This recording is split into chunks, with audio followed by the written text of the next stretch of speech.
Assalamualaikum warahmatullahi wabarakatuh. Alhamdulillah, kita memuji Tuhan kita Allah subhanahu wa ta'ala atas segala nikmatnya. Zat yang maha hidup berdiri sendiri, zat yang maha perkasa, maha bijaksana. Kalau ia ingin sesuatu dia hanya mengucapkan jadi maka jadilah. Dia telah menggantungkan segala nikmat yang dia berikan kepada kita dengan kalimat Alhamdulillah. Maka sangat wajar kalau kita sering mengucapkan kalimat yang mulia ini. Juga kita panjatkan salawat dan taslim sebagai salam hormat kita kepada manusia yang terbaik, Nabi pilihan dan penutup para nabi-nabi dan rasul, Nabi Muhammad sallallahu alaihi wasallam, sebagaimana Allah dan malaikatnya telah memberikan salam kepada beliau. Masih dalam bahasan kiat-kiat mempertahankan rumah tangga, dan berarti kita sudah membahas 3 poin. Rumah tanggamu adalah ibadahmu, maka ikhlaskan niatmu karena Allah. Itu yang pertama. Yang kedua, anggota keluargamu adalah aset amal jariah dan kunci surgamu. Yang ketiga, jalankan tugasmu dan kewajibanmu. Dan sebagai kata pembuka, saya mengingatkan kembali, rumah tangga itu adalah asas daripada masyarakat. Baik rumah tangga, masyarakat akan baik. Generasi manusia akan baik. Buruk rumah tangga, buruk semuanya. Dan orang-orang yang ada di rumah tangga dimulai dari suami, istri, yang akhirnya nanti akan punya anak menjadi orang tua, anak-anak, kemudian kerabat secara umum. Jadi kalau ini semuanya baik di dalam, pendidikannya baik, yang ditanamkan adalah perintah-perintah Allah, meninggalkan larangan-larangannya, maka akan aman rumah tangga itu dan akan aman masyarakat. Setiap suami istri harus meyakini dan menyadari kalau dia adalah seorang pegawai di sebuah perusahaan. Perusahaan itu namanya rumah tangga. Pemilik perusahaan ini namanya Allah subhanahu wa ta'ala, Tuhan kita. Siapapun yang patuh pada pemilik perusahaan, menjalankan tugas-tugas dan kewajibannya, gajinya, bonusnya akan dia dapatkan. Maka ini ibarat saja, contoh supaya mudah kita fahamin. Saya bilang sama istri saya sama kamu sama-sama pegawai. Kita kerja di satu perusahaan namanya rumah tangga. Pemilik perusahaan ini Allah. Dan Allah sebagai pemilik perusahaan telah menjanjikan setiap orang di antara kita yang menjalankan tugas-tugasnya, maka akan diberikan balasan. Lakukanlah semua tugas itu, bukan karena saya juga bukan karena kamu, tapi karena Allah subhanahu wa ta'ala. Setiap pasangan suami istri menjalankan tugas dan kewajibannya karena Allah tidak akan pernah jenuh. Walaupun mungkin pasangannya punya kekurangan, dia akan bisa menerimanya dan dia berusaha membantunya. Karena dia tahu itu kewajiban pasangannya. Seorang suami kalau tahu istrinya salah, tidak layanin dia misalnya, tidak menjalankan kewajibannya mendidik anak, tidak sholat, dia tahu itu kewajiban istrinya. Istrinya akan dihukum kalau dia tidak ingatkan. Berbahaya bagi si istri. Maka suami kalau karena Allah berumah tangga, dia akan menasihatin istrinya bukan karena hak dia, bukan. Justru karena dia khawatir si istri masuk neraka, dihukum sama Allah. Sama sebaliknya, pahami poin ini penting ya. Sama sebaliknya seorang istri pada saat dia lihat suaminya sedang berbuat salah atau ada hak dia belum dikasih, misal nafkah, misal pendidikan, perlindungan, jangan dia menegur suaminya karena dia itu terlalu pendek, terlalu dangkal. Tapi dia harus berpikir bagaimana mendapatkan pahala dari pasangannya. Saya khawatir kalau kamu nggak berikan nafkah kepada saya, kamu berdosa dengan Allah. Si suami berkata sama istrinya, saya khawatir kalau kau tidak layanin saya, kamu malah dihukum sama Allah, Tuhanku dan Tuhanmu. Kembalikan selalu kepada Allah subhanahu wa ta'ala. Ini akan membuat pasangan suami istri tahu. Bukan hanya sekedar yang membuat kita punya hak dari pasangan kita siapa? Allah. Yang menjanjikan balasannya Allah. Yang melanggar, yang hukum siapa? Allah. Maka harus kembali kepada itu semua. Rumah tangga yang seperti ini asasnya akan bahagia, tenang sekali. Karena semua yang melanggar hukum Allah akan diluruskan, semua yang sesuai dengan hukum Allah akan didukung. Maka akan aman rumah tangga itu. Jadi punya landasan. Siapapun yang membangun rumah tangga ini karena tahu dia sedang menjadi pegawai tanda kutip Allah di sebuah perusahaan namanya rumah tangga, dia kalau kerjakan tugas-tugasnya maksimal akan dapatkan bonus dan gaji maksimal. Dia kalau mencuri, melanggar, berkhianat, maka akan dihukum, diancam, gitu kan? Diancam. Dan ancaman Allah SWT bukan cuma sekedar dipecat kayak perusahaan keluar masih bisa kerja tempat lain, enggak, dimasukin di api neraka, dibakar, disiksa, semua sudah jelas gitu kan. Jadi seorang muslim punya landasan yang tepat dalam rumah tangganya. Baik, pilar yang keempat sekarang, untuk mempertahankan rumah tangga setelah menjalankan tugas dan kewajiban, kenalilah karakter pasanganmu. Kenalilah karakter pasanganmu. Bapak Ibu sekalian, laki-laki Allah ciptakan memang berbeda sama perempuan. Perempuan diciptakan memang berbeda sama laki-laki. Berbeda secara fisik. Jelas beda. Dari banyak hal, gitu kan? Postur tubuh ada perbedaan. Juga karakter berbeda. Laki-laki lebih cenderung kepada akal fikirannya. Dan yang menggunakan akal fikiran dalam kehidupannya selalu mempermudah permasalahan. Perempuan Allah berikan kepada dia perasaan yang lebih dominan. Karena laki-laki akal fikiran yang digunakan untuk memecahkan banyak permasalahan.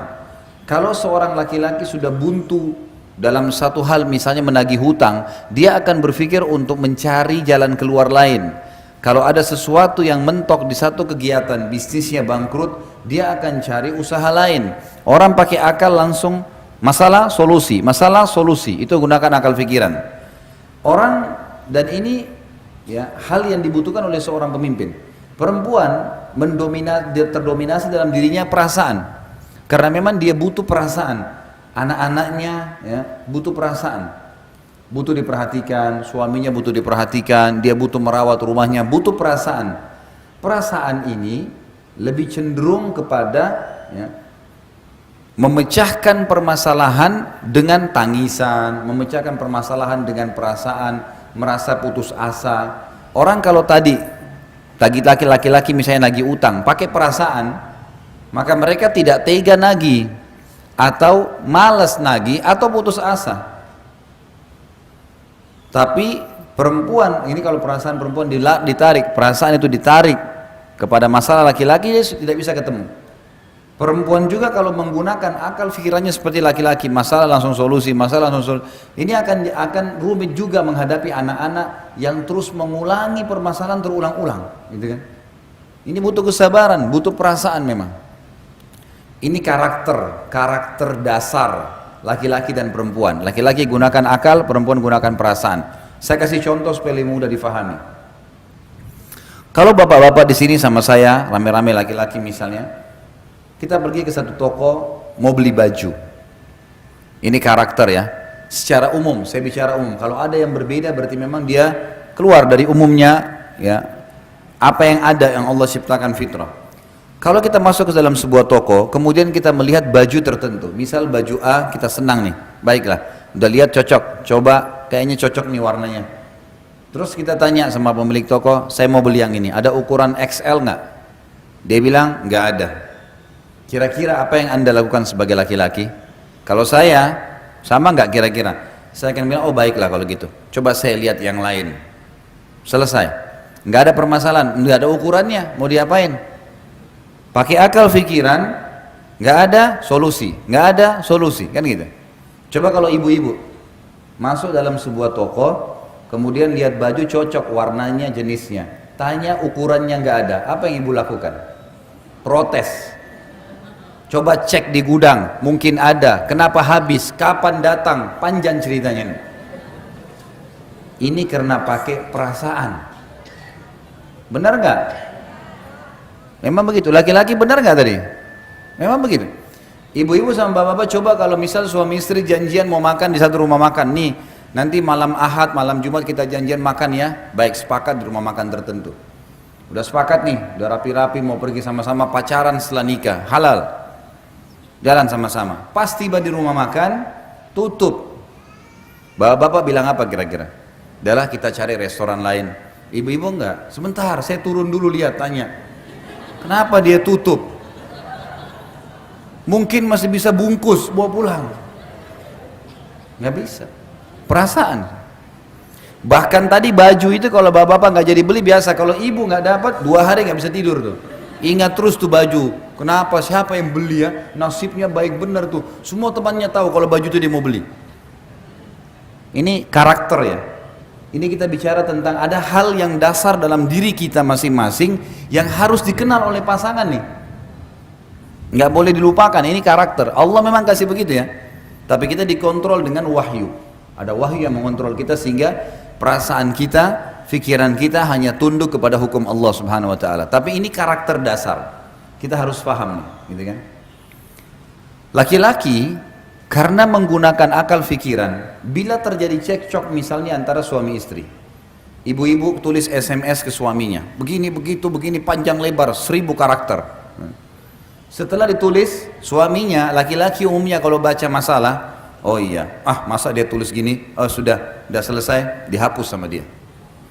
Coba kalau suami ibu, bapak-bapak balas ke ibu-ibu nih, dibalas juga 1000 karakter, ibu-ibu baca per huruf, dilihat per huruf, noh ini nih satu masalah, ini 2 masalah, disimpan sebulan tuh SMS, nggak bakal dihapus. Nanti kalau ribut nih, si istri bilang, kamu tuh sampai SMS sama saya begini, suaminya udah lupa, SMS yang mana? Karena dia udah hapus nih, laki-laki ini udah kasih ini solusinya, ini masalahnya, pakai akal pikiran, ringkas, ini masalah, solusi, selesai. Ibu-ibu enggak, memang disimpan. Ada pernah ya, seorang istri simpan SMS suaminya 2 tahun. 2 tahun disimpan.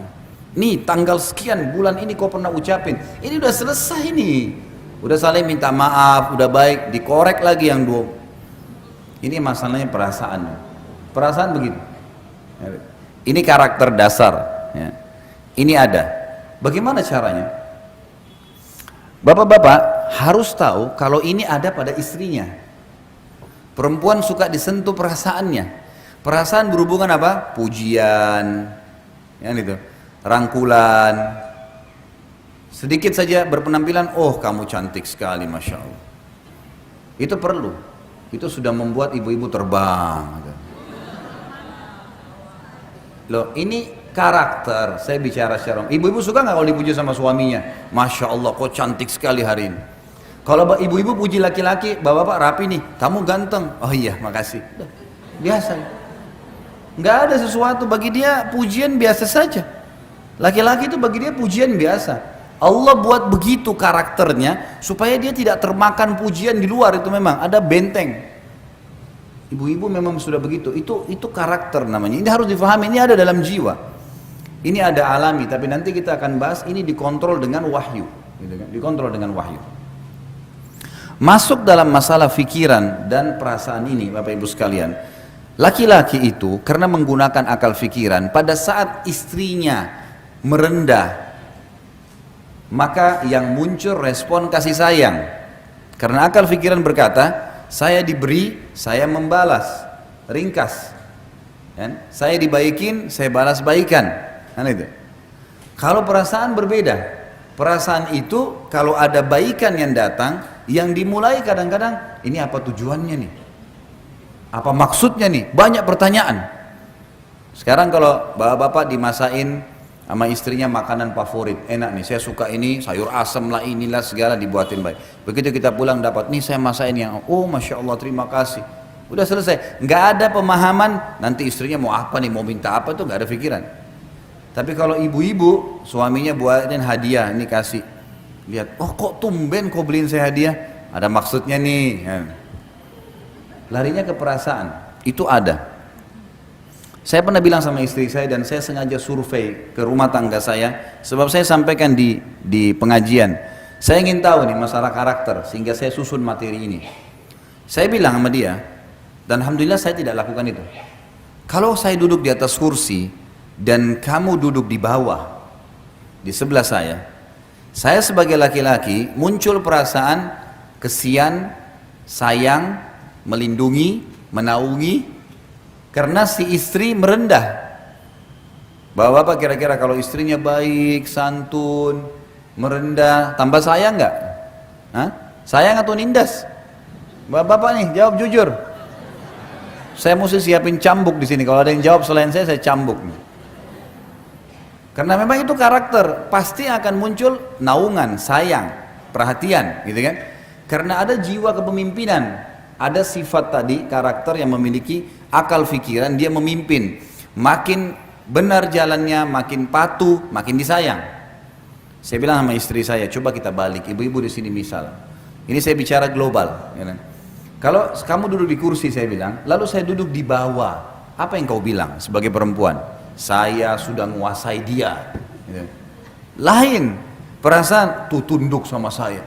Bukan seperti laki-laki yang larinya kenaungan, perlindungan. Kan itu. Makanya secara umum karakter perempuan, dia suka kalau suaminya itu orangnya menjaga wibawa misalnya. Orangnya punya wibawa, orangnya di rumah teratur, orangnya begini. Karena dia merasa itu pemimpin. Ya. Tidak boleh bapak-bapak di dalam karakter ini merendah berlebihan pada istrinya. Bukan beda sayang ya. Beda sayang dengan merendah, lain. Kalau ada istri lagi duduk di atas kursi sofa, suaminya duduk di bawah, itu lain. Akan terjadi ketimpangan yang luar biasa di rumah tangga. Tidak akan ada lagi penghargaan buat si suami. Dalam mendidik anak sama ya. Bapak ibu ambil ke laki-laki dan perempuan, anak laki-laki sudah punya sifat karakter pemimpin masih kecil. Saya pernah kasih contoh, kalau saya tidak salah, anak laki-laki kalau kita ambilin nasi, kemudian ditaruh di depannya, dilempar sedikit, nih makan nak, sengaja. Yang terjadi anak laki-laki itu tidak mau makan. Dia akan ambil nasi, dibongkar-bongkar sama dia.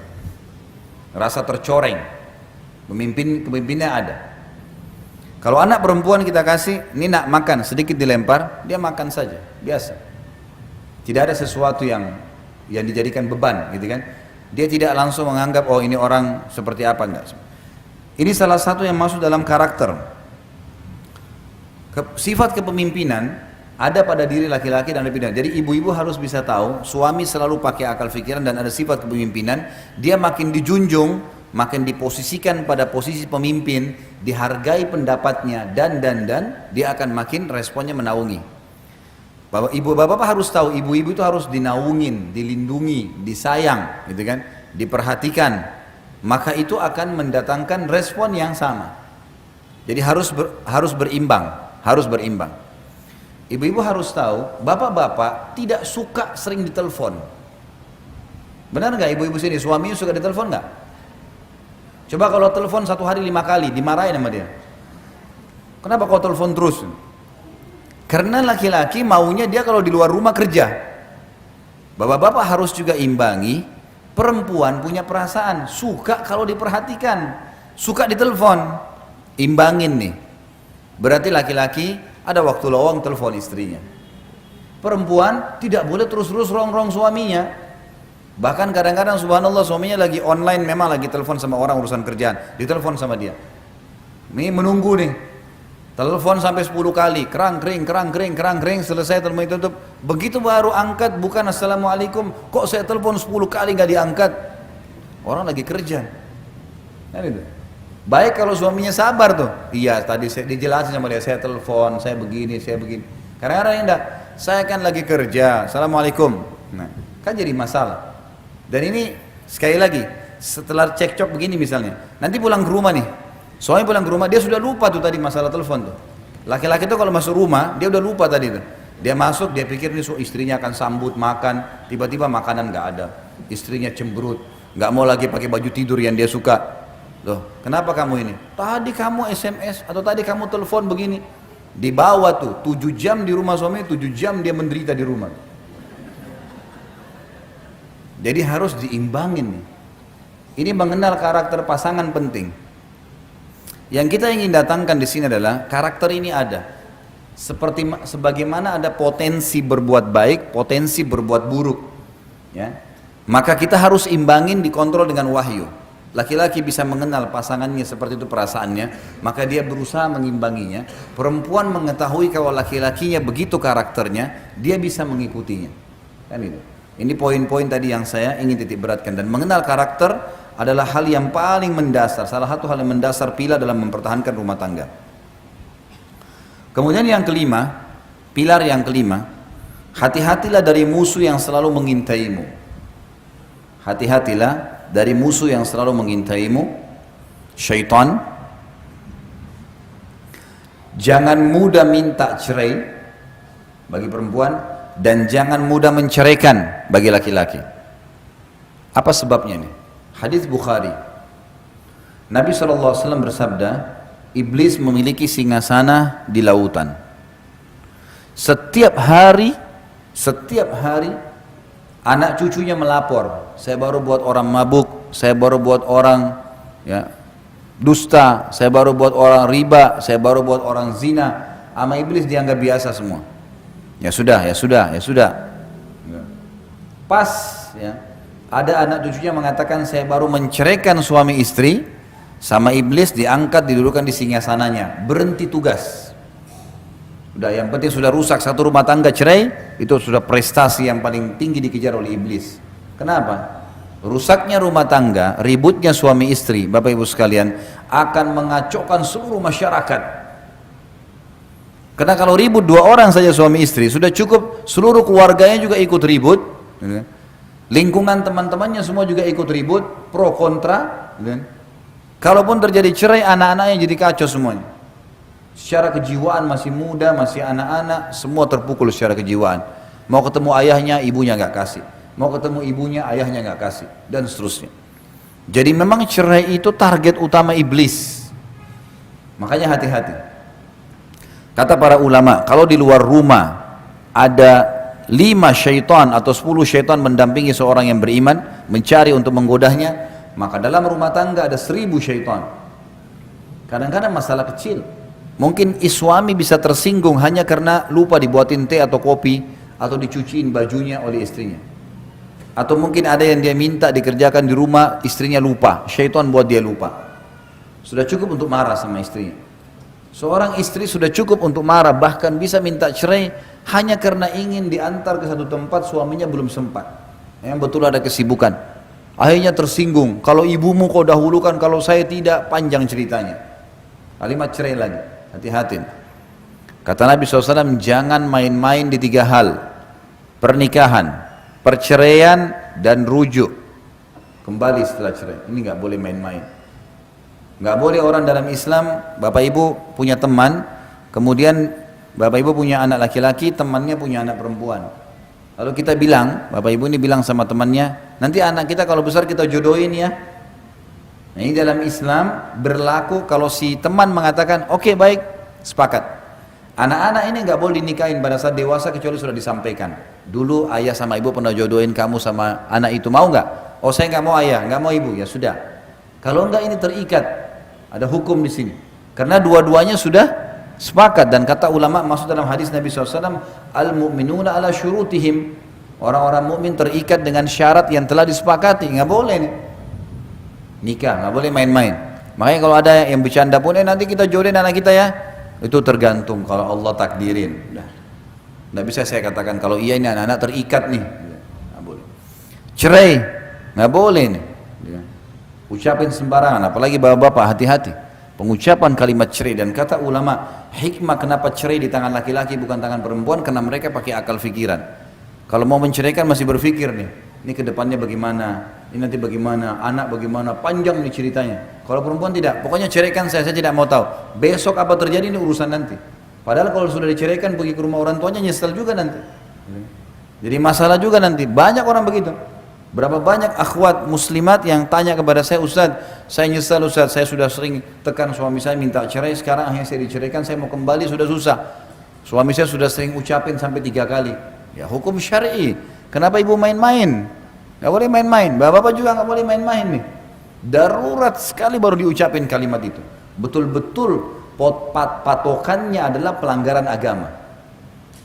Kalau sudah pasangan kita bermaksiat kepada Allah dan kita ajak taubat nggak mau, nah ini di sini boleh kita gunakan kalimat mulia itu. Kalau tidak ada pelanggaran agama, Bapak Ibu sekalian, hanya urusan dunia, kurangnya pendapatan, masih butuh pengaturan waktu, adaptasi, tradisi keluarga, anulah ya, mudahkanlah urusan dunia. Bagaimana bapak-bapak tinggal 30 tahun di rumah tangga orang tuanya dengan pola makan, cara berpakaian, cara ngomong, situasi keluarga ada. Ibu-ibu 20 tahun, 25 tahun tinggal di orang tuanya juga dengan pola makan, cara hidup. Berbeda ini. Tiba-tiba disatuin dalam satu rumah tangga. Apa mau tiba-tiba langsung hari pertama sudah cocok? Ada adaptasi. Ada adaptasi. Maka kita harus tahu masalah ini. Hati-hati, jangan main-main. Sampai kata ulama bagi bapak-bapak, kalau ada, saya pernah belajar fikih di tingkat 3 kuliah di kuliah dakwah di Madinah. Dosen saya dulu kebetulan wakil, kalau tidak salah beliau wakil hakim di pengadilan agama di Madinah.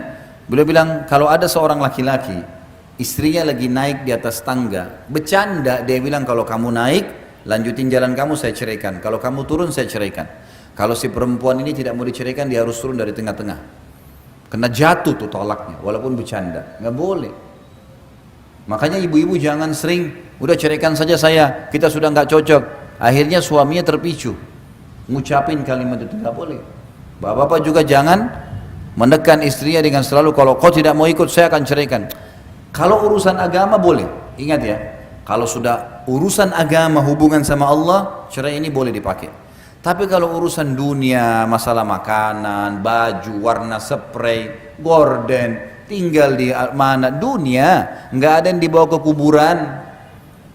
Mau diapain tuh rumah yang oh ini di Menteng hebat, oh ini cuma di Rawamangun, saudara. Kita kalau naik pesawat yang di Menteng pun jadi kecil tuh, nggak kelihatan lagi. Apa yang mau diperebutkan? Kadang-kadang juga ini hal-hal mendasar yang harus kita fahamin ya. Hati-hati, syaitan selalu mengintai. Maka syaitan kata ulama lebih senang suami istri bercerai daripada terjadi pembunuhan di luar rumah, daripada orang riba. Padahal ini dosa-dosa berat semua nih. Tapi kalau cerai ini luar biasa. Luar biasa, si suami akan sakit kepalanya, kalau cerai istrinya akan sakit kepalanya, hidup mereka jadi tidak tenang, anak-anak jadi korban. Nggak ada orang cerai itu tiba-tiba bahagia, nggak ada. Omong kosong tuh kalau dia bilang saya bahagia, bohong, nggak bisa. Allah sudah satuin awalnya dalam kalimat akad, kalau ada masalah-masalah yang dihadapin, selama bukan pelanggaran agama, toleransi, maafin. Nanti kita jelasin di pilar selanjutnya. Baik. Pilar yang keenam, hati-hati tadi dengan syaitan, jangan iyakan. Semua bisikan buruk, tinggalkan. Pilar yang keenam adalah lapang dada, memaafkan dan meminta maaf. Islam mengajarkan kita Bapak Ibu sekalian yang benar memaafkan, yang salah minta maaf. Dan ingat, jangan nginapkan permasalahan. Tidak boleh nginap, nggak boleh nginep.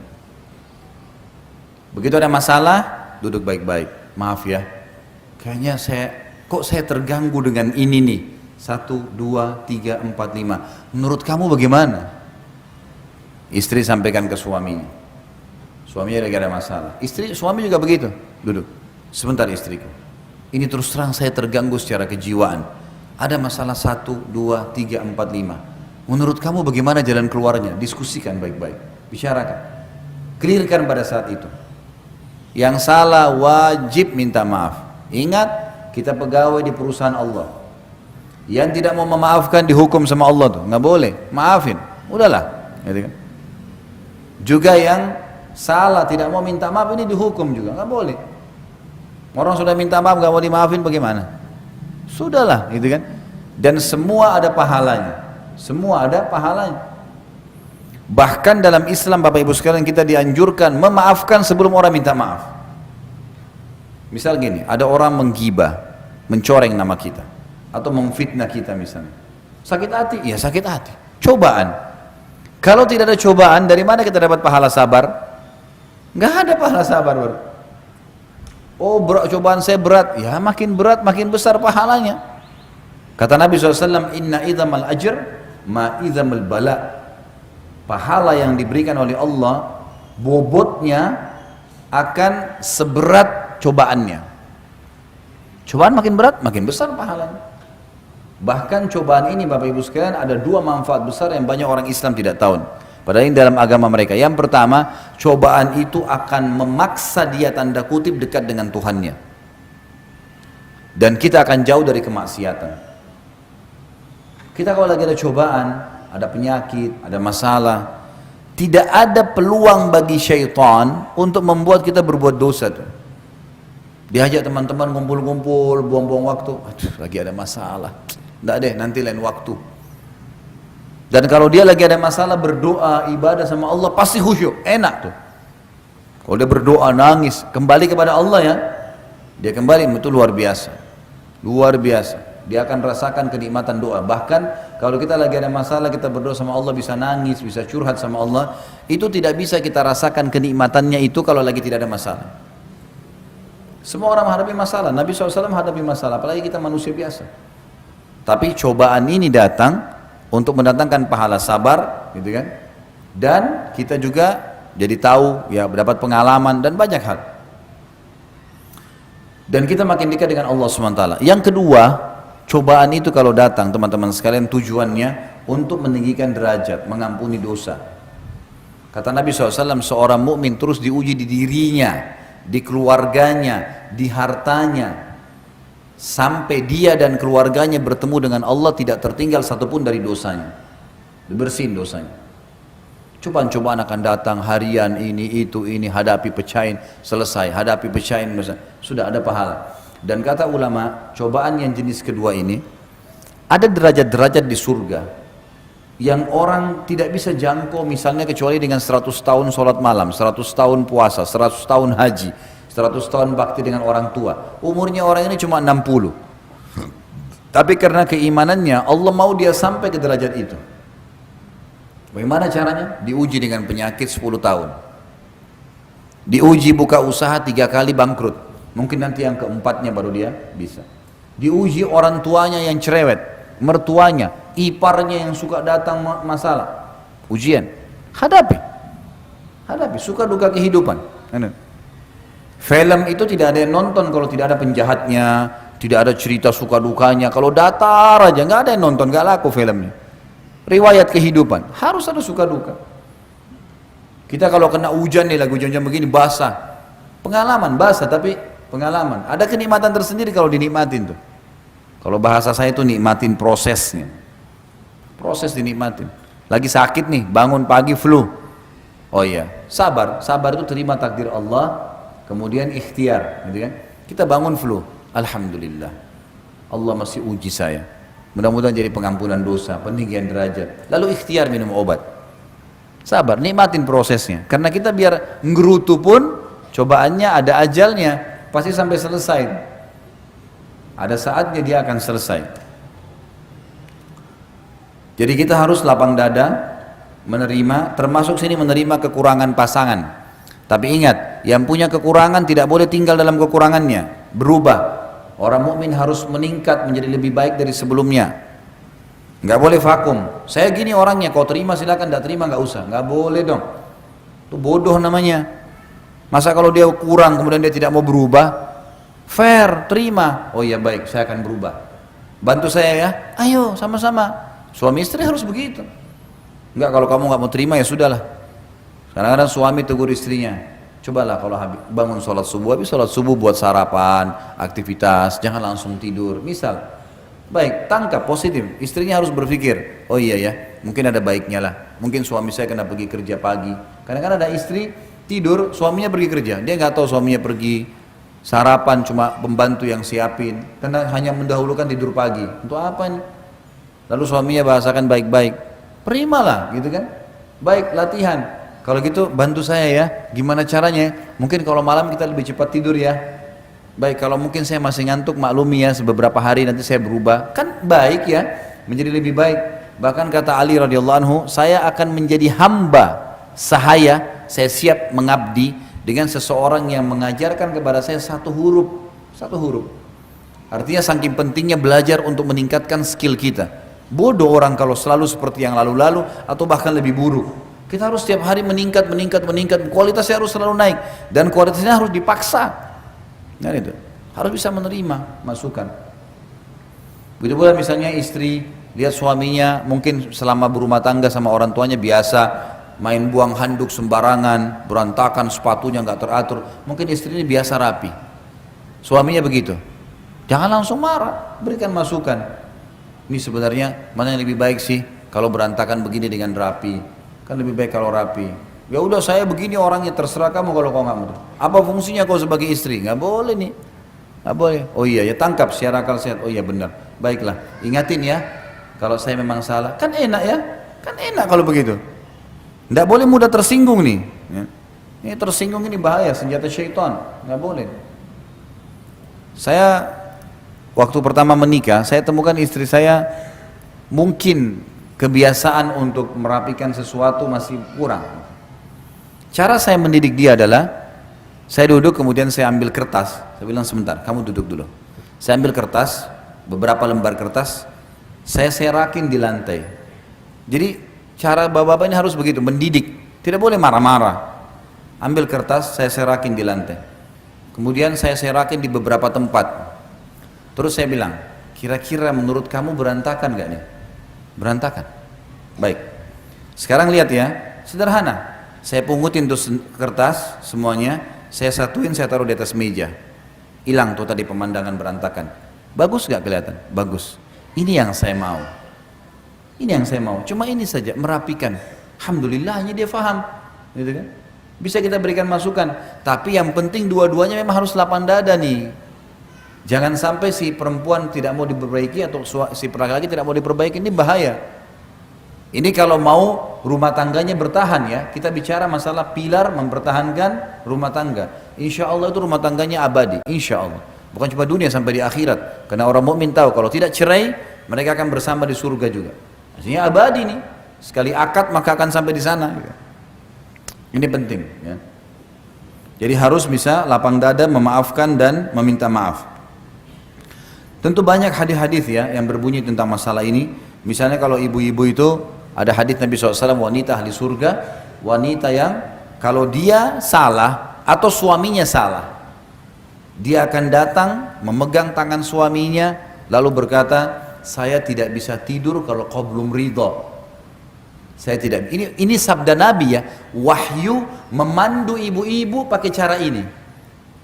Ini tuntunan dari Allah, bukan dari saya. Wanita ahli surga, wanita yang kalau dia salah atau suaminya salah, dia datang memegang tangannya sambil mengatakan, saya nggak bisa tidur kalau kau tidak ridho. Ternyata ini secara zahir hadisnya, bisa saja ibu-ibu bilang, kok kesannya suami salah saya yang harus minta maaf ya. Ternyata ini tuntunan wahyu, laki-laki itu kalau ibu minta maaf sama dia, yang terjadi dia minta maaf. Dia akui kesalahannya. Itu karena dia pakai akal pikiran. Bapak-bapak sini coba kalau istrinya datang, maafin saya ya kalau saya punya salah. Padahal kita nih yang salah nih. Apa yang anda akan lakukan? Oh iya saya yang salah, maafin saya. Laki-laki akan begitu. Itu tuntunan dalam agama, nggak mungkin salah wahyu. Karena ternyata laki-laki kalau mau disinggung, dipahami, dipegang paham harus begitu. Ada jiwa kepemimpinan. Gitu ya. Biasanya mereka tidak mau diguruin. Ya, karena ada sifat itu. Laki-laki juga begitu. Bagaimana Nabi SAW menghadapi para istri-istrinya? Ada masalah, sudah minta maaf, sudah selesai, sudah dimaafin sama Nabi SAW, nggak ada lagi diungkit-ungkit. Banyak kesalahan dilakukan oleh Aisyah, oleh Hafsah, salah, minta maaf, Nabi maafin, udah selesai, saya udah maafin. Dan Allah mengatakan wal afina anin nas wal qadimina al ghaidha wal afina anin nas wallahu yuhibbul muhsinin. Kata Allah SWT, wal qadimina al ghaidh, orang yang bisa meredam emosinya pada saat dia mampu melampiaskannya. Ini laki-laki nih, kita jadi suami, kita benar nih, istri kita salah, kita bisa lampiaskan salah itu sebenarnya, marah, tapi kita redam malah, namanya qadhiminal ghaidh. Ghaidh itu emosi yang kita dalam kondisi benar.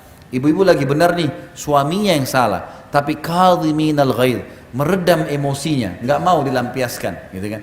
Allah memuji itu, wal qadhiminal ghaidha wal afina anin nas, lalu dia memaafkan orang-orang. Wallahu yuhibbul muhsinin, dan Allah suka dengan orang-orang yang berbuat baik. Ada sedikit kisah berhubungan dengan masalah ayat ini, tapi tidak berhubungan dengan rumah tangga. Seorang ulama tabi'in dulu, dia lagi duduk sama tamunya. Sementara itu ada satu budak, ya, budaknya yang biasa hidangkan makanan. Pada saat tamunya sudah duduk, budak ini lagi bawa marak, ya, kuah, sop atau apa marak ya, yang panas sekali. Tidak sengaja si budak ini mendidih ini, tidak sengaja budaknya kesentuh karpet, jatuh, tumpah semua marak di badan tuannya. Bayangin nih, kuah panas tumpah. Kalau agama yang menjadi landasan kita, Bapak Ibu sekalian, emosi terkontrol, ya.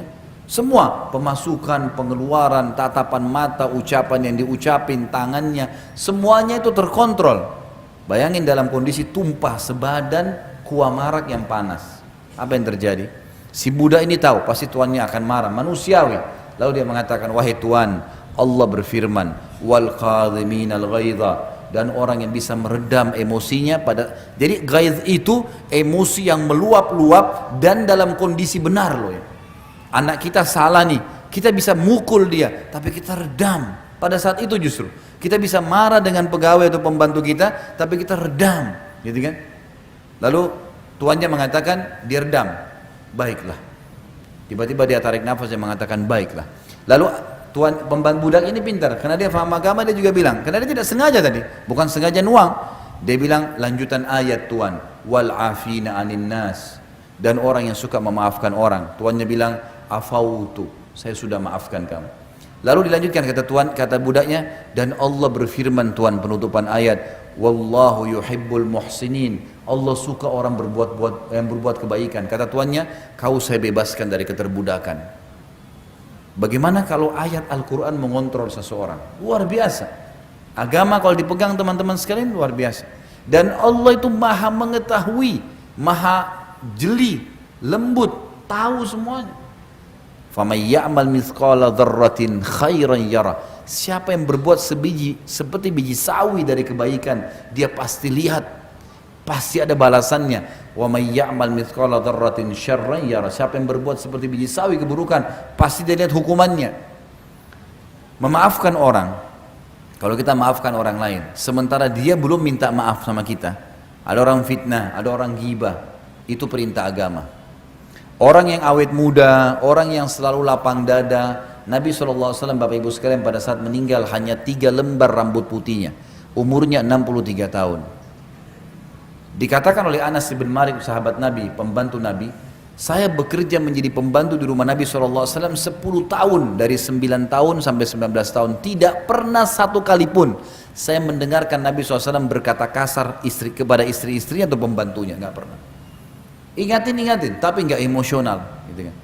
Sehingga Allah SWT berikan dia kelebihan yang luar biasa. Istrinya pun akhirnya jadi malu dengan Nabi SAW, karena orangnya tidak pernah marah, kecuali hukum Allah SWT dilanggar. Karena Aisyah berkata radhiyallahu anha dalam riwayat lain, riwayat Bukhari, Rasulullah SAW tidak pernah marah kalau berhubungan dengan haknya, hak pribadinya, duniawi, dimaafin sama dia, kecuali hukum Allah dilanggar. Kalau sudah hukum Allah lain, maka Nabi SAW berubah wajahnya menjadi merah karena dilanggar hukum Allah Subhanahu Wa Taala. Ini tidak boleh. Nabi SAW mengingatkan dengan sangat tegas kalau masalah ini. Tapi tetap juga Nabi menggunakan ketegasan bukan kekerasan. Beda ya. Tegas itu ini boleh, ini nggak boleh. Jangan lakukan, ini lakukan. Keras itu mata melotot, kata-kata kasar, memukul, itu keras. Itu nggak ada dalam Islam. Tapi tegas boleh. Ini boleh, ini nggak boleh. Ini boleh, ini nggak boleh. Ini saya suka, ini saya nggak suka. Jadi jelas semuanya. Gitu ya. Kalau ada orang berbuat buruk sama kita, fitnah, ghibah, kita sakit hati nih, baik, sabar, cobaan lagi datang. Dan yang diperintahkan dalam agama memaafkan orang itu, walaupun pahit, udah maafin. Perintah agama itu, maafin dulu. Terus anda bilang, enak benar Ustaz, dia ghibah saya, dia fitnah saya, kita maafin. Iya, maafin. Lalu bagaimana jalan keluarnya? Dia enak sudah berbuat salah, nggak perlu khawatir. Allah akan menghukum seseorang selama dia belum memenuhi syaratnya. Apa syaratnya kalau orang buat salah? Minta maaf. Kalau kita maafkan sebelum dia minta maaf, kita dapat pahala, meredam hati kita dari penyakit-penyakit hati, kita bisa legah tidur, bisa legah makan, tapi dia tetap dihukum sama Allah kalau dia tidak minta maaf. Karena ada hukuman di situ. Kecuali dia minta maaf, nah itu lain. Makanya kita disuruh maafin. Sudahlah, legohon saja, tenang aja, gitu kan? Maafin orang lain, maka akan tenang hidup itu. Gak ada makanan, ya sudahlah. Gak ada makanan. Saya pulang ke rumah, ada makanan? Gak ada, tadi gak masak. Bisa saya beliin di sebelah Padang? Beli aja, gak apa-apa. Gak masak, makanan. Mau ribut gara-gara tidak masak? Sudahlah, maafin. Asal jangan juga istri ini setiap saat tidak masak juga, akhirnya Suaminya mungkin mau cobain masakannya yang jadi masalah. Selama urusan dunia, toleransi saja. Maafin. Kan gitu. Tapi kalau urusan agama nggak boleh. Nggak pakai jilbab, nggak tutup aurat, nggak sholat, nggak jalani kewajiban. Nah ini lain. Bisa ditangkap ya. Kemudian kita pindah. Pilar yang ketujuh. Jangan libatkan orang ketiga dalam rumah tangga kecuali ahlinya. Jangan libatkan orang ketiga dalam rumah tangga kecuali ahlinya. Dalam kurung ulama. Tidak boleh siapapun masuk ke dalam rumah tangga Bapak Ibu kecuali alim ulama. Tidak boleh. Orang tua kah, mertua kah, apalagi teman. Aduh sudah. Jangan libatin. Rumah tangga saya lihat yang sering kacau tuh.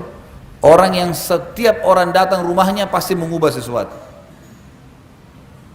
Saya waktu awal-awal nikah punya pengalaman. Saya bilang sama istri saya, ini tembok rumah ini adalah rumah tangga kita.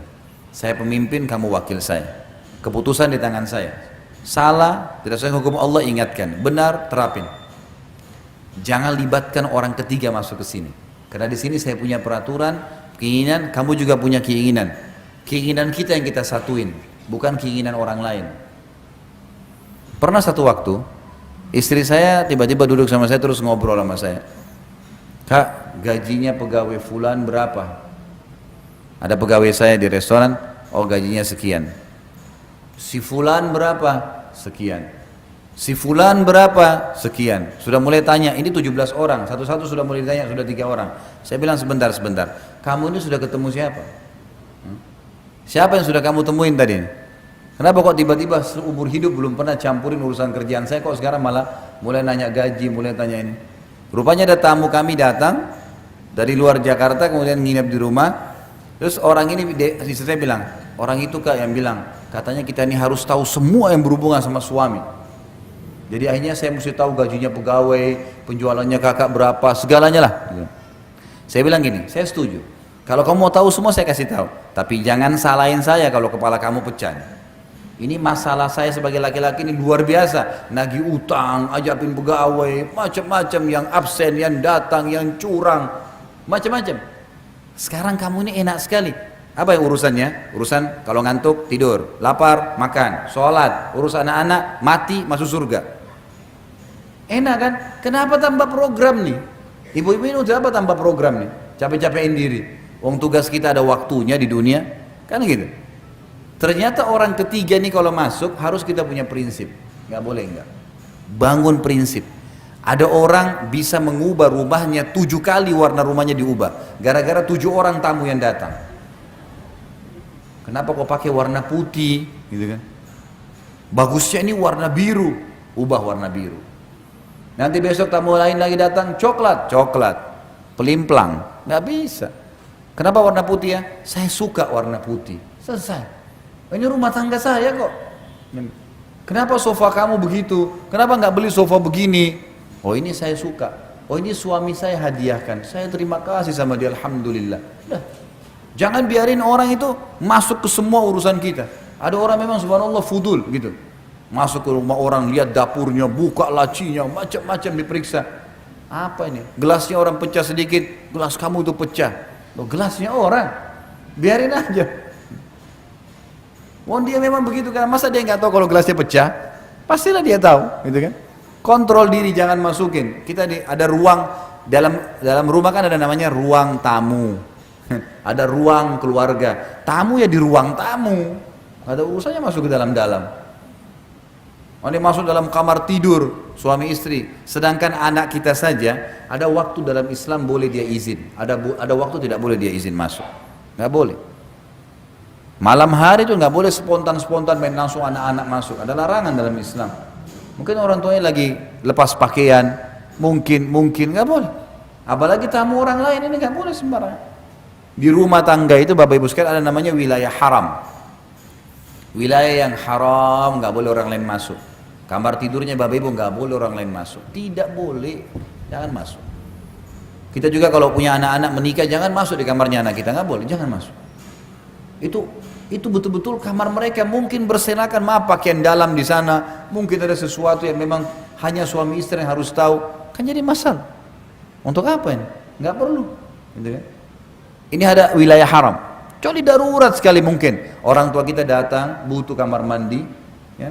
Kemudian mau masuk di kamar mandi, ada kamar mandi yang mungkin kamarnya beliau tidak ada kamar mandinya yang kita kasih, baik silakan di kamar, nggak masalah. Tapi kalau ini umum semua orang, ada orang subhanallah temannya semua tahu kalau bentuk kamarnya bagaimana. Ini saya sarankan jangan ya. Ya, ini bukan masalah sombong, bukan, tetapi memang tidak boleh. Orang ketiga ini kalau masuk, orang ini melihat dengan mata, dia berpikir dengan akal, dia punya telinga, kemudian dia juga punya kesenangan, ya, dia punya suka sesuatu, maka dia pasti nyampaikan apa yang dia suka. Ini berbahaya nih. Banyak ibu-ibu protes sama suaminya, minta gonta-ganti HP, gonta-ganti mobil, hanya karena temannya begitu, tetangganya begitu. Ini orang yang pelimplang, nggak ada tujuannya. Bahkan pernah saya temukan kasus ada rumah tangga ribut gara-gara tidak digantiin HP, padahal istrinya tidak ngerti bagaimana pakai HP baru. HP lama saja belum mengerti, cuma bisa SMS sama telepon. Yang lain belum tahu, terus mau ganti HP baru hanya karena gengsi. Perlihatkan orang. Kenapa ini? Untuk apa gengsi? Kita harus punya prinsip. Ini harus ditanamkan. Rumah tangga kita punya cara sendiri. Gitu kan? Ini penting untuk diketahui agar jangan sampai sembarangan. Nah, orang-orang yang bisa kita ceritakan tentang permasalahan kita hanya ahlinya, alim ulama, karena mereka akan memandu kita kepada jalan keluar agama. Banyak orang punya masalah rumah tangga, orang tuanya dilibatkan. Orang tuanya sendiri punya masalah rumah tangga. Ada banyak orang yang dilibatkan ibunya cerai sama suaminya, gitu kan? Akhirnya dituntun anaknya cerai aja sama suamimu. Ikuti langkahnya dia. Banyak begitu. Bapak-bapak diminta panduan, dia tidak suka sama istrinya. Dia bilang sama anaknya, ceraikan aja. Ayah juga dulu ceraikan istri. Udahlah, nggak apa-apa. Kan jadi salah semuanya. Tapi kalau alim ulama beda. Allah berfirman, Rasulullah bersabda, kan diingatkan, harusnya begini, sabar, pertahankan, ini solusinya, ruqyah, ini, itu, macam-macam. Jadi harus yang terlibat orang ketiga. Ya, orang yang ketiga adalah para alim ulama. Dan inilah yang terjadi di kehidupan sahabat. Mereka kalau ada masalah, mereka langsung ya, menuju kepada Nabi SAW. Dan Nabi yang pecahin.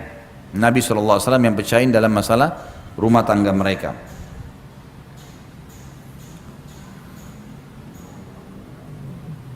Yang kedelapan, pilarnya adalah Islam asas rumah tanggamu. Maka terapkan syariatnya, bentuk suasana dan kondisi islami.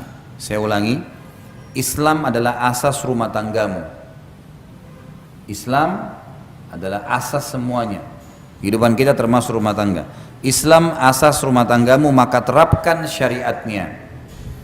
Bentuk suasana dan kondisi islami. Bentuk suasana dan kondisi islami, terutama majelis ilmu. Terutama majelis ilmu. Ini yang banyak hilang dari rumah tangga kaum muslimin nih. Jadi kita harus sepakat, rumah tangga itu harusnya asasnya Islam. Bukankah banyak di Indonesia suaminya namanya Muhammad, istrinya namanya Aisyah, tapi nggak ada figur Muhammad dan Aisyah di dalam mereka? Anaknya, ibunya pakai jilbab, anaknya nggak pakai jilbab. Yang diputar setiap hari di rumah penuh CD-CD, semuanya lagu-lagu rock, ya, pop dan seterusnya. Nggak ada Al-Quran, nggak ada tilawah. Lebih parah lagi, tidak ada majelis ilmu. Bapak Ibu sekalian, majelis ilmu kayak Bapak Ibu lowongin waktu begini. Ini kalau Bapak Ibu lihat pahalanya hari kiamat, berharap 24 jam di majelis ilmu. Sisi pahala. Sisi yang lain, tidak ada orang bubar dari majelis ilmu jadi buruk, nggak ada. Kecuali memang itu bukan majelis ilmu ya. Memang orang yang buruk, bukan alim, bukan seorang dai yang benar. Tidak ada orang kalau menyampaikan wahyu Allah, hati lunak. Kita pulang itu bawa ilmu, bawa iman, berubah jadi lebih baik.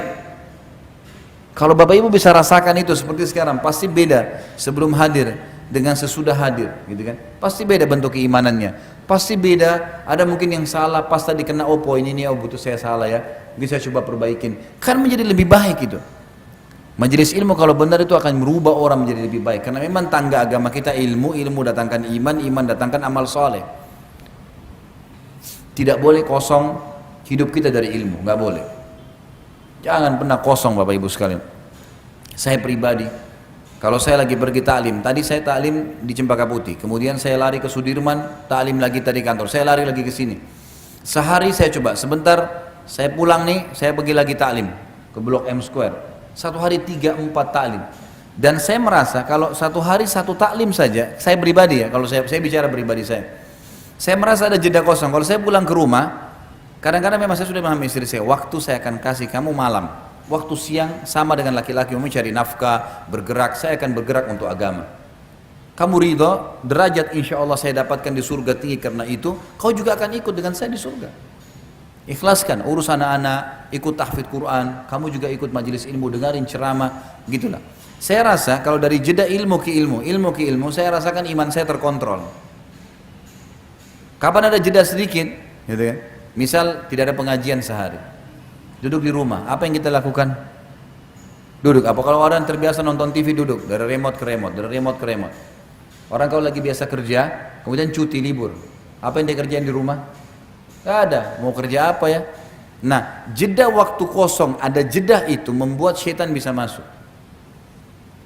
Kalau kayak sekarang saya pakai motor, kalau biasa saya bawa mobil, dari taklim ke taklim, kalau jaraknya tidak terlalu jauh, di mobil pun saya dengar lagi ceramah saya sendiri. Saya dengarin ceramah para ulama-ulama. Di mobil jeda setengah jam, 1 jam, atau dengar tilawah Al-Quran. Karena itu mengontrol kita, mengawasin kita. Kalau kita bisa rasakan, kayak Bapak Ibu akan rasakan sebentar, sejam 2 jam kita ceramah, pasti imannya bertambah. Bayangkan kalau dari majelis ilmu ke majelis ilmu. Ini sebentar pulang, nih naik mobil, setan bisikin tuh, sekarang tadi kan sudah pengajian, sekarang hiburan, dangdut, enggak, saya mau taklim lagi, ceramah lagi putar, setan godain, a'udzubillahi minasyaitonirrajim, lawan, ilmu lagi, dengarin ceramah. Saya pernah nasihatin beberapa ibu pengajian begitu, subhanallah, sampai akhirnya ada yang membahasakan ke saya. Kebetulan ibu itu dari Padang, mungkin ada ibu dari Padang. Dia bilang sama saya, Ustaz, semenjak saya dengar nasihatnya Ustaz, dari Jakarta saya pulang mudik waktu itu bawa mobil sama keluarga saya, ceramah Ustaz saya dengarin terus di jalanan. Sampai saya hafal tuh Ustaz bilang apa. Bolak-balik. Ceramah Ustaz Khalid terus dari pergi sampai pulang, gitu kan. Akhirnya suami saya pun dengar, anak-anak dengar, gitu kan. Tapi memang dia bilang seperti yang Ustaz Khalid bilang, kita merasa terkontrol. Kita dari ceramah ke ceramah, apalagi kalau yang berseri. Kita terus dengarin, oh ini lagi penasaran selanjutannya apa. Jadi memang itu harus ditanamkan, majelis ilmu itu penting, luar biasa penting. Tidak boleh kosong, jangan kosong. Kosong ini waktu lowong membuat syaitan bermain. Jangan biarin, kasih kesempatan, bahaya sekali. Maka harus kita tahu di sini, buat suasana islami, kondisi islami, terutama majelis ilmu. Tentu ada hal yang lain di sini, banyak hal ya. Seperti busana, Bapak Ibu sekalian. Biasakan pakai busana muslim, busana muslimah. Anak-anak dari kecil, bayi pun dipakai jilbab. Anak-anak saya alhamdulillah dari bayi pakai jilbab. Orang mau bilang panas, ya terserah. Pakai topi juga panas. Alhamdulillah enggak, gitu kan? Tetap juga lucu kelihatan, tetap juga baik, enggak ada masalah. Anak-anak dibiasakan, diciptakan suasana. Ibu-ibu dan bapak kalau tinggal di sebuah komplek, cari komplek yang ada masjid. Jangan hanya karena ini lux, bagus, tapi enggak ada masjid. Kalau mau sholat harus keluar jauh. Saya pernah kunjungin begitu, ada satu komplek memang lux, dipanggil ceramah. Saya tanya masjid di mana? Jauh Ustaz, keluar pakai mobil dulu. Hanya karena ini namanya harum, bagus kompleknya. Ini bukan kondisi Islami, nggak bisa. Cari yang kita kalau azan langsung bisa masjid, sholat, enak, dengar ceramah, mungkin ada orang dengar tilawah Al-Quran, banyak hal. Harus kondisi dan suasana Islami. Di rumah jauhi patung-patung, nggak boleh ada ini. Ini subhanallah saya lihat. Ada orang-orang saya nggak ngerti ya, semoga Allah kasih hidayah. Buat patung di depan rumahnya, patungnya sudah jelek, gendut, pakai pentungan. Ditanya kenapa taruh patung ini, bisa bela dari pencuri. Dari mana pencuri kencingin tuh patung? Ini saya nggak ngerti ya, gimana pikirannya tuh? Jelek patungnya, bukan patung bagus, jelek.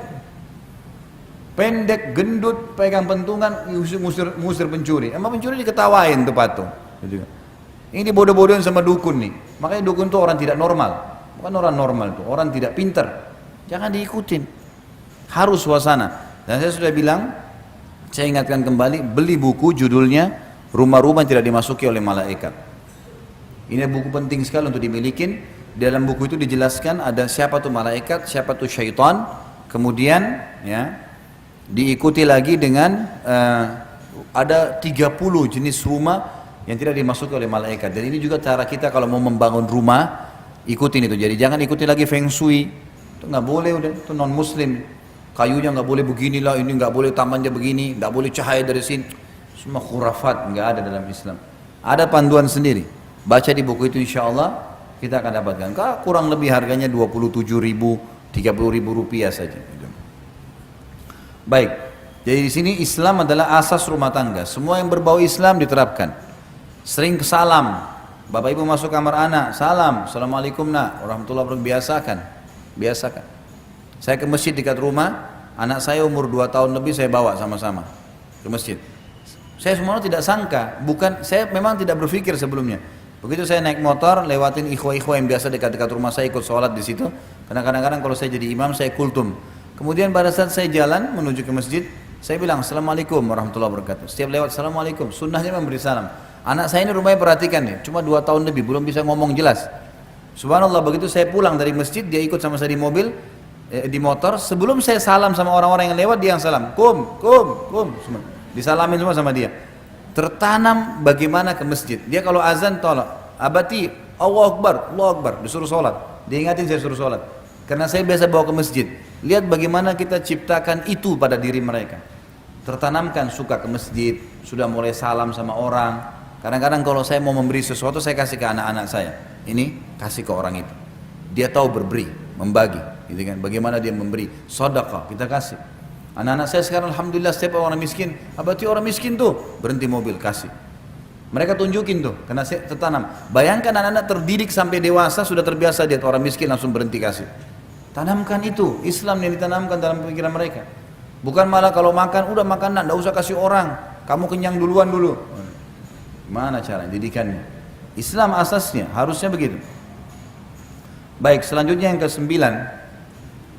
Jam berapa azan? Hah? Ini mau dilanjutin atau pertanyaan? Hah? Lanjutin, baik. Yang ke-9, nasihat menasihati. Nasihat menasihati. Ini perintah agama. Kata Nabi SAW, ad-dinun nasihat. Agama ini adalah nasihat. Jadi kita saling mengingatkan, saling menasihati. Ibu-ibu harus bisa menerima kalau dinasihati sama suaminya. Bapak-bapak juga harus bisa menerima kalau diberikan nasihat oleh istrinya, gitu kan? Landasan hukumnya adalah hadis riwayat Bukhari. Nabi SAW pernah waktu di Sulhu Hudaybiyah. Tahu Hudaybiyah ya?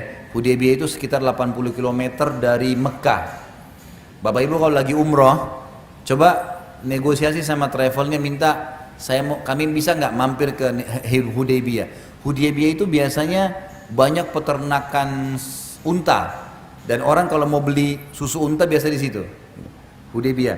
Jadi biasa kalau mau ke Madinah dari Mekah, kalau Mekah dulu baru ke Madinah, itu biasanya bisa lewat Hudaybiyah, gitu kan? Yang jelas di Hudaybiyah ini pernah ada kejadian di zaman Nabi SAW, beliau keluar sama 1.400 orang sahabat mau umroh, tapi oleh orang Quraisy ditahan di Hudaybiyah, nggak boleh keluar, nggak boleh masuk Mekah. Sahabat-sahabat waktu itu geram. Mereka kebetulan pakai ihram tapi bawa pedang. Lalu mereka mengatakannya, Rasulullah kita lawan saja nih. Nabi SAW mengatakan tidak boleh. Tidak ada perintah Allah. Kalau Allah perintahin jihad kita lawan. Kalau enggak boleh. Malah turun wahyu, Allah menyuruh kita pulang ke Madinah. Udah mengalah. Tapi dijanjikan kita akan menguasai Mekah nanti. Nabi SAW waktu menerima wahyu harus pulang ke Madinah dan sepakat buat sulhu Hudaybiyah, kesepakatan Hudaybiyah. Kesannya poin-poinnya kayak menyudutkan umat Islam, tapi itu sebenarnya ada maslahat-maslahat yang Allah lebih tahu, karena Allah bilang terima dan pulanglah ke Madinah, gitu kan? Nabi SAW sempat bilang, ayo kita pulang ke Madinah, perintah Allah. Sahabat-sahabat waktu itu masih pada duduk sambil pegang pedang, berharap ada perintah lain, perang aja, 1.400 serang Mekah sekalian. Nabi SAW masuk ke dalam kemah, yang ikut pada saat itu adalah Ummu Salamah, istri Nabi SAW yang lebih tua daripada beliau. Duduk lalu berkata, ya Rasulullah, ada apa? Kata Nabi SAW, dan ini juga ibu-ibu boleh, kalau suaminya lagi bingung, lagi kelihatan sedih, datang nanya, ada apa?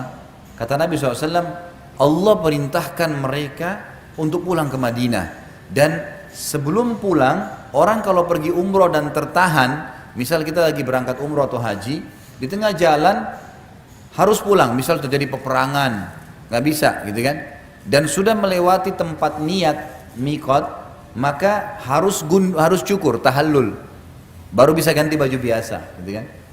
Nah di sini Nabi SAW suruh tahallul, cukur rambut kalian dan kita pulang ke Madinah. Sahabat-sahabat masih duduk, bukan mau membangkang dengan Nabi SAW, tapi mereka masih berharap ada wahyu yang turun menyuruh perang, gitu kan. Maka Nabi SAW masuk dan berkata kepada Ummu Salamah, saya khawatir azabnya Allah turun nih, karena sudah ada perintah Allah kita belum kerjakan. Sahabat-sahabatku masih berharap perang, Allah larang, Allah suruh pulang ke Madinah. Lalu kata Ummu Salamah, ini nasihatnya, ya Rasulullah, tidakkah anda memulai mencukur rambut anda duluan? Anda keluar, cukur rambut duluan depan mereka. Kata Nabi SAW, pendapat yang baik. Nabi keluar, panggil tukang cukur, langsung gundul. Waktu sahabat lihat Nabi gundul, semua saling cepat gundul rambut mereka. Takut pada saat itu karena Nabi sudah kerjakan. Maka dicukur sampai kepala mereka ada yang berdarah. Tapi kita ambil pelajaran apa? Nasihat Ummu Salamah kepada Nabi SAW. Tapi ingat, adab. Adabnya kata ulama adalah seorang istri memberikan nasihat kalau melihat dalam keadaan sedih atau bingung suaminya atau diminta sarannya. Karena laki-laki tidak suka kalau tiba-tiba diguruin. Misal dia mau pakai baju tertentu, saya siapin baju saya warna biru. Oh, menurut saya pakai merah aja. Oh, dia maunya biru, sudah siapin biru. Kecuali dia minta saran, menurut kau saya pakai biru atau merah ya, baru kita berikan saran. Kalau enggak. Karena memang karakternya begitu. Harusnya kita mengikuti alur karakter, gitu kan?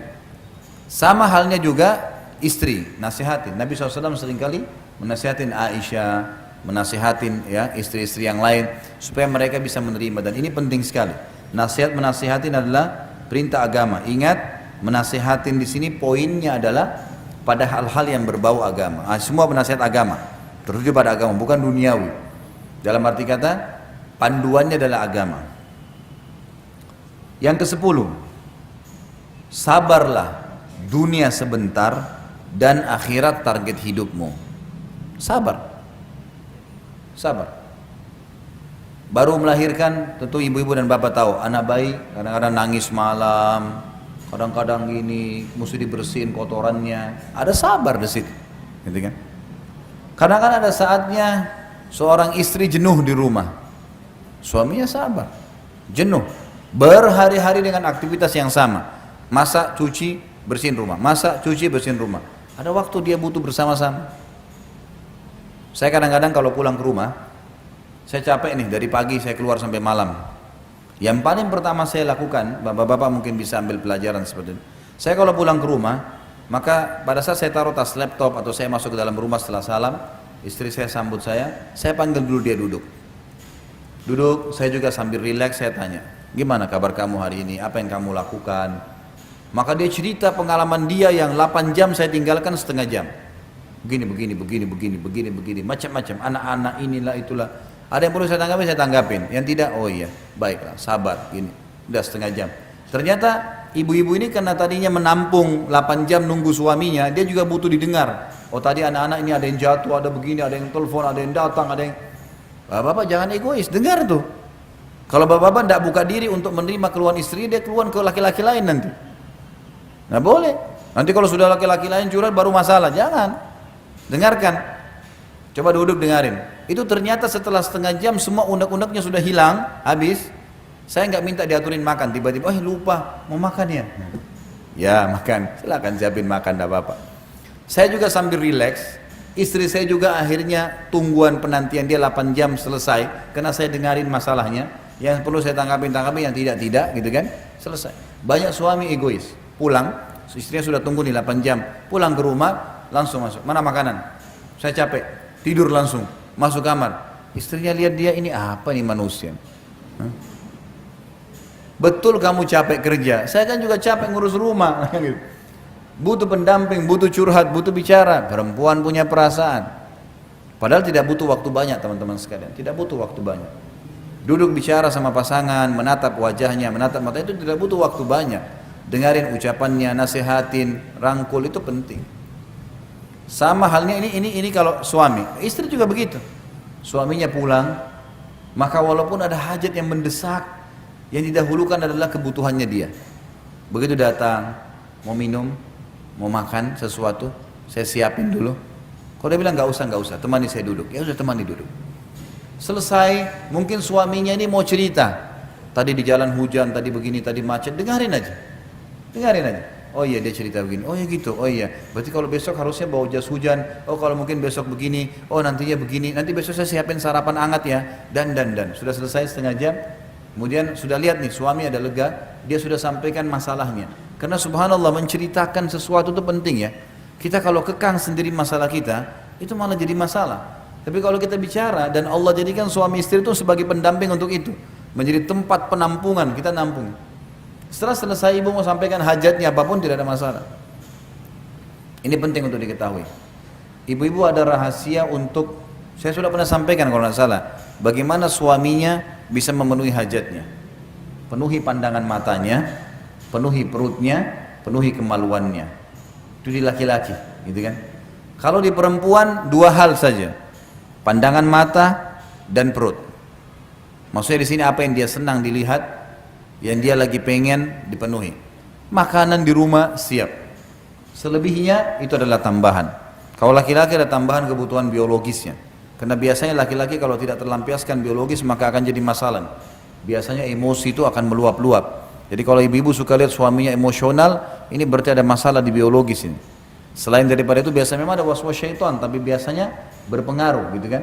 Di buku Mahkota Pengantin yang pernah saya bawain itu ada penjelasan masalah bagaimana pengaruh sperma yang komposisinya dari api dan udara itu membawa kepada emosi kalau tidak terlampiaskan. Baik. Yang ke-11, udah azan belum? Jam berapa azannya?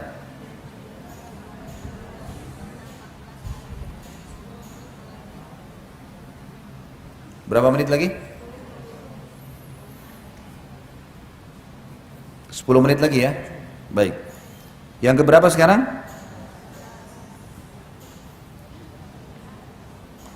12 ya. 17. Saya dengar dari sana tadi. 17 ini luar biasa melampaui poin saya. Baik, saya ulangi ya, rumah tangga yang pertama, poin pertama ibadah, yang kedua anggota keluarga, aset amal jariah, yang ketiga jalankan tugas dan kewajiban, yang keempat kenali karakter pasangan, yang kelima hati-hati dari musuh yang selalu mengintai, yang keenam lapang dada memaafkan dan minta maaf, ya kan?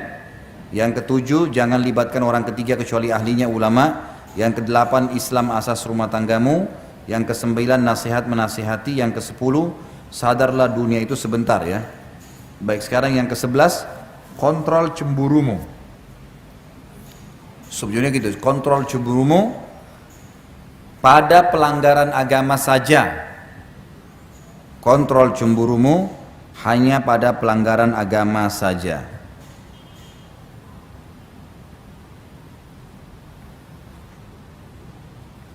Cemburu adalah sebuah nilai positif dalam Islam. Tapi dia sebuah potensi yang bisa benar bisa salah. Laki-laki yang tidak cemburu pada istrinya disebutkan dalam agama dengan dayyuth. Dayyuth itu adalah laki-laki yang membiarkan suaminya pada pelanggaran agama karena dia suka. Misal dia kena cinta sekali sama istrinya, dia nggak tega, sudahlah istrinya nggak apa-apa nggak pakai jilbab, istrinya nggak apa-apa nggak sholat, istrinya nggak apa-apa durhaka sama orang tuanya dia, sama mertua. Itu semua tidak boleh. Dayyuth namanya, nggak boleh. Dalam Islam haram. Gitu kan? Dia tidak boleh, ya, dia harus punya kecemburuan. Seorang istri juga punya kecemburuan terhadap suaminya, tapi kecemburuan ini harus pada pelanggaran agama saja. Tidak benar dalam Islam kalau ada suami atau istri cemburu dengan anaknya. Misal, ada banyak terjadi begitu. Istrinya sibuk urus anaknya, suaminya datang, tetap anaknya terus dipenuhi. Suami cemburu, masa anak terus kamu urus, kamu nggak urus misalnya. Gimana caranya dia cemburu sama anak sendiri? Ibu-ibu gitu, kalau anak-anaknya minta sesuatu langsung suaminya beli. Kalau dia mungkin masih ditunda sama suaminya. Masa anak-anak minta langsung dikasih, kalau saya ditunda. Masa anak dicemburuin gitu kan? Nggak nyambung ini. Ya. Nggak boleh cemburu dengan orang tua. Masa kalau orang tua kamu dahulukan, kalau saya enggak. Nggak boleh. Ibu-ibu hati-hati. Bapak-bapaknya harus tetap bakti dengan orang tuanya walaupun sudah menikah.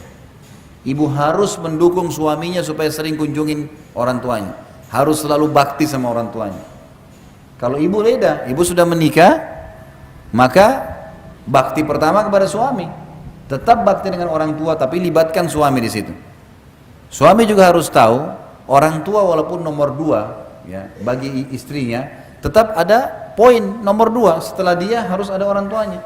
Berikan kesempatan kunjungi orang tuanya, bakti dengan orang tuanya, harus begitu. Maka ini poin harus difahamin nih, tidak boleh keliru dalam masalah-masalah seperti ini, supaya betul-betul bisa sejalan ya, supaya sejalan.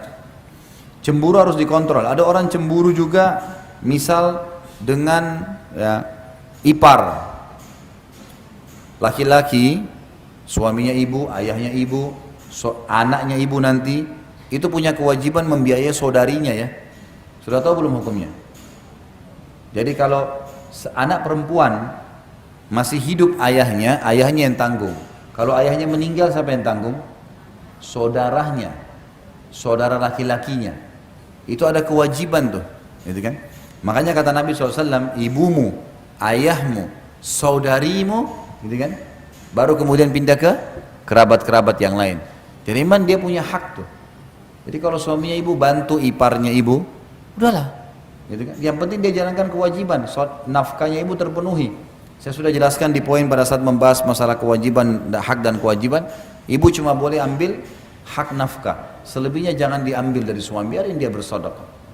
Sebagaimana ibu juga tidak boleh suami mengambil apapun dari ibu, suami tidak boleh ambil apapun dari ibu walaupun itu warisan, hak, kecuali memang uang dari dia, gitu kan. Ini sudah pernah kita jelaskan masalah itu. Jadi ini cemburu harus dikontrol nih, tidak boleh kecuali dalam pelanggaran agama saja. Ada banyak orang sering menyalahkan Aisyah radhiyallahu anha. Ini saya terus terang sangat tidak setuju. Selalu yang diangkat, bahkan ada ustadz-ustadz yang angkat tentang cemburunya Aisyah radhiyallahu anha. Aisyah pencemburu, Aisyah begini, Aisyah begitu. Kesannya Aisyah ini buruk sekali. Dan selalu yang diangkat cemburunya, sampai ada di antara mereka yang bilang, kalau istri saya tidak cemburu, saya mau ceraikan. Subhanallah, ini gimana nih? Harus ada penjelasan. Kalau cemburu buta itu nggak boleh. Cemburu dalam pelanggaran agama ya, betul. Pelanggaran agama, suaminya selingkuh, suaminya dusta, ini cemburu boleh. Karena ini pelanggaran agama. Suami juga begitu. Tapi kalau nggak boleh. Nggak boleh cemburu buta. Saya akan angkat beberapa riwayat tentang Aisyah radhiyallahu anha. Yang pertama, cemburunya Aisyah radhiyallahu anha dengan Khadijah.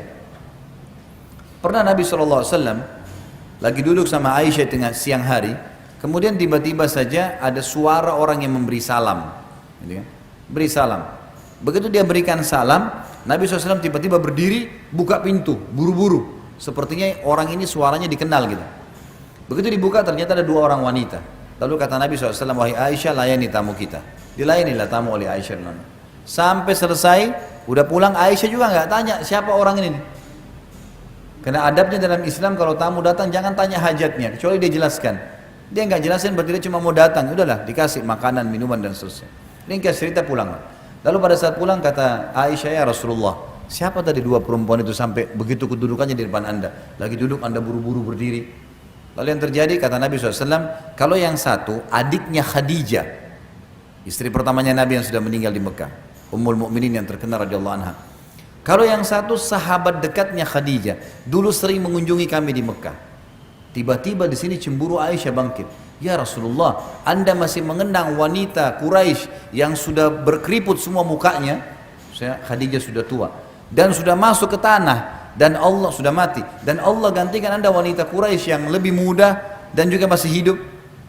Cemburu terbawa. Ini perilaku kecemburuan Aisyah. Kita lihat, yang jadi hukum bukan cemburunya Bapak Ibu sekalian, tapi bagaimana Nabi menanggapi. Ini yang jadi hukum kan.